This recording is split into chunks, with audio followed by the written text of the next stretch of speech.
Welcome back to my channel Mobilax. তোমরা কেমন আছো সবাই? আশা করি ভালো আছো, আমিও ভালো আছি। তো চলে এসেছি ছাদে। তো চলো তোমাদের দেখাচ্ছি একটা জিনিস। তো এই দেখো, এই কম্বল দুটো কালকে মা ধুয়ে দিয়েছিল, দুটোই মা ধুয়েছে। কিন্তু কি বলো তো, আমি বুঝতে পারিনি যে মা কম্বল দুটো ধুয়ে দেবে, নাহলে আমিই ধুয়ে দিতাম। তারপরে দেখি মার কম্বল দুটো ধোয়া হয়ে গেছে, তা একটু এখন ভিজা আছে, তাই মেলে দিই।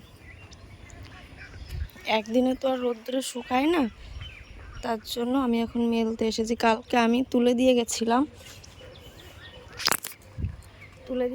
দেখেছি একটু ভিজে ভিজে আছে, তার জন্য এখন আবার মেলতে এসেছি। তো মেলে দিয়ে যায়, আজকেই শুকিয়ে যাবে। তো এই কম্বল দুটো একটু পাতলা আছে, হালকা আছে, তার জন্য কালকে অনেকটাই শুকিয়ে গেছে। তো গাইজ এখানে চলে এসেছি বেগুন তুলতে, আমাদের গাছেরই বেগুন। তোমরা তো জানো আমাদের গাছে বেগুন হয়, আর গাছ লাগিয়েছে হচ্ছে মা। তো এইখানে বেশি গাছ নেই, এখন হচ্ছে দুটো গাছ আছে, আর গাছগুলো তো গাছ মরে গেছে। তো এই দুটো গাছের বেগুন আছে, আর আছে একটা আমাদের ওই ঘরের ওই পাশে। মোট তিনটে বেগুন গাছ এখন আপাতত আছে। তো এই তিনটে গাছের বেগুনই আমরা খেয়ে পারি না, এত সুন্দর সুন্দর বেগুন হয় না, দেখতেও ইচ্ছা করে। আর এই গাছটাই বেশি হয় হচ্ছে বেগুনগুলো।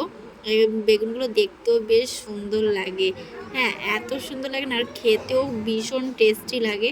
ছোটো ছোটো বেগুন বেশ ভালো লাগে, তরকারি করলে তো বেশ মজা মজা করে খাওয়া যায়। তো এইখানে তো এই গাছের বেগুন আর নেই, আর কি বলতো তোলা হয় না, তো মানে পেকে পেকে যাচ্ছে বেগুনগুলো।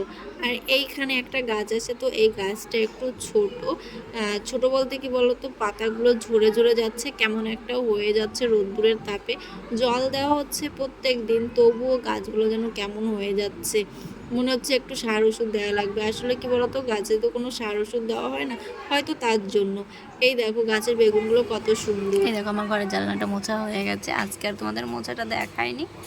এই যে বালতি, এই যে আমি, তো মোছা হয়ে গেছে ঘরে। প্রচণ্ড ধুলো পড়েছিল আমার ঘরের জানলাটা, এটা আমার ঘরের জানলা। তো চলো নেক্সট দেখাচ্ছি। ঠাকুরনগর থেকে এসে তারপরে নেমেছে হচ্ছে নগর কীর্তনে। এটা হচ্ছে আমাদের গ্রামের দল, ওরা প্রতি বছরই ঠাকুরনগর থেকে এসে নগর কীর্তনে নেমে যায়। তো এইখানে মা সবাইকে প্রণাম করছে, আর এইখানে একটু জল দিয়ে দিয়েছে, এটা হচ্ছে নিয়ম। তো এই দেখো, এই দাদুটা আমার গালে একটু রং দিতে আসলো, তো রংটা ছিল না, তার জন্য আর বেশি দেওয়া হয়নি। আমার গালে যেমনটা একটু সামান্য মতন আবির লাগিয়ে দিল দাদুটা। আর এইখানে সবাই চলে যাচ্ছে, কারণ প্রতিটা বাড়ি ওরা যাবে, তো তার জন্য।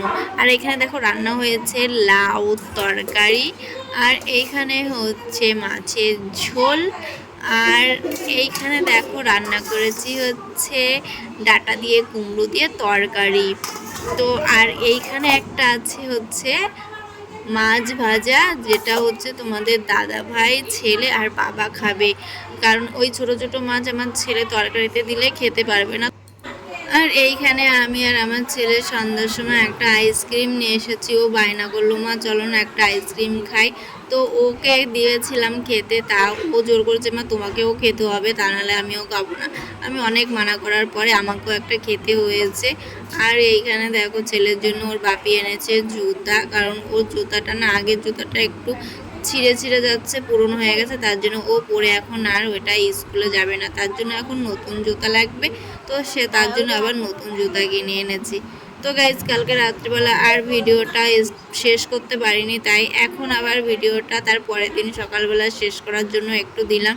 তো সকাল সকাল এখানে রান্না বসিয়ে দিয়েছি, কেন রান্না বসিয়েছি সেটা নেক্সট ভিডিওতে দেখতে পারবে। তো চলো ভিডিওটা আর বড় করছি না, ভিডিওটা যদি ভালো লাগে like comment share and subscribe করে দিও, আর সবাই ভালো থেকো।